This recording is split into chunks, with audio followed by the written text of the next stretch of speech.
In the land of Israel, during a time of great drought and famine, God sent the prophet Elijah to a remote town called Zarephath. There, he encountered a poor widow gathering sticks by the city gate. Elijah, weary and hungry from his journey, approached her and asked, "Please bring me a little water in a vessel, that I may drink." The widow looked at Elijah with surprise. Water was scarce because of the drought, but she turned to go fetch it for him. Before she had taken many steps, Elijah called after her, "And bring me a morsel of bread in your hand as well." At this, the widow stopped and turned back, her face filled with sadness and despair. She explained her plight to Elijah, saying, "As surely as the Lord your God lives, I have no bread, only a handful of flour in a jar and a little oil in a jug. I am gathering a few sticks to take home and prepare a meal for myself and my son, that we may eat it, and then die." This was all that remained of her food, and she had no hope of obtaining more. The widow believed that after this final meal, she and her son would succumb to hunger. Elijah, however, looked at her with kindness and assurance. "Do not be afraid," he said. "Go and do as you have said. But first, make a small loaf of bread for me from what you have, and bring it to me. Then make something for yourself and your son. For this is what the Lord, the God of Israel, says, the jar of flour will not be used up, and the jug of oil will not run dry until the day the Lord sends rain on the land." The widow, though surprised by Elijah's bold request, sensed his sincerity in the authority of his words.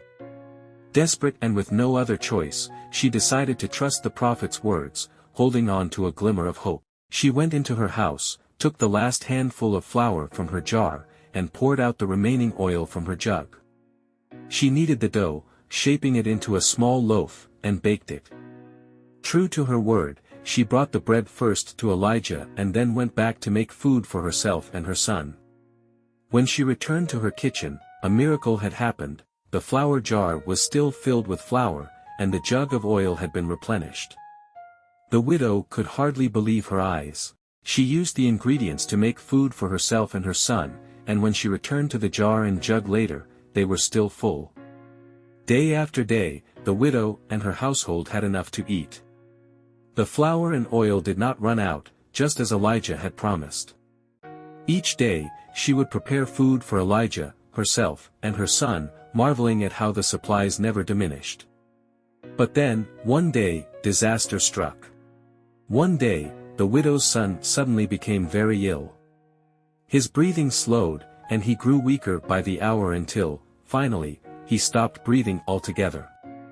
The widow, stricken with grief, held her son's lifeless body in her arms, crying out in anguish. All of her hope seemed to vanish, and sorrow overwhelmed her. In her despair, she turned to Elijah, the man of God who had brought her food and sustenance. But now, she felt only bitterness and confusion.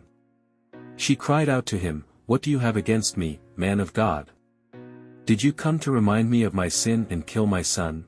Elijah felt a deep compassion for the widow and sorrow for her loss. He took her son from her arms and carried him upstairs to the room where he was staying. Laying the boy on his own bed, Elijah stretched himself out over the child and began to pray fervently to God.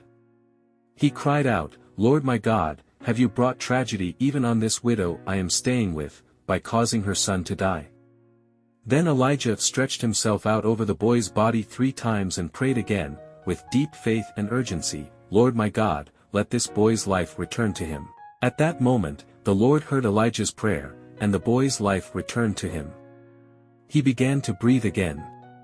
Elijah looked down in awe and gratitude, seeing that God had restored the child's life. He picked up the boy, holding him carefully, and brought him back downstairs to his mother. "Look," Elijah said gently, "your son is alive." The widow's grief turned to indescribable joy. She embraced her son tightly, tears of relief streaming down her face. Looking at Elijah, she spoke with conviction and awe, "Now I know that you are a man of God and that the word of the Lord from your mouth is the truth." Through this miracle, the widow's faith was solidified. She had witnessed God's provision and power firsthand, first with the unending flour and oil and now with the miraculous return of her son's life. Her encounter with Elijah transformed her heart, giving her a profound trust in the God of Israel.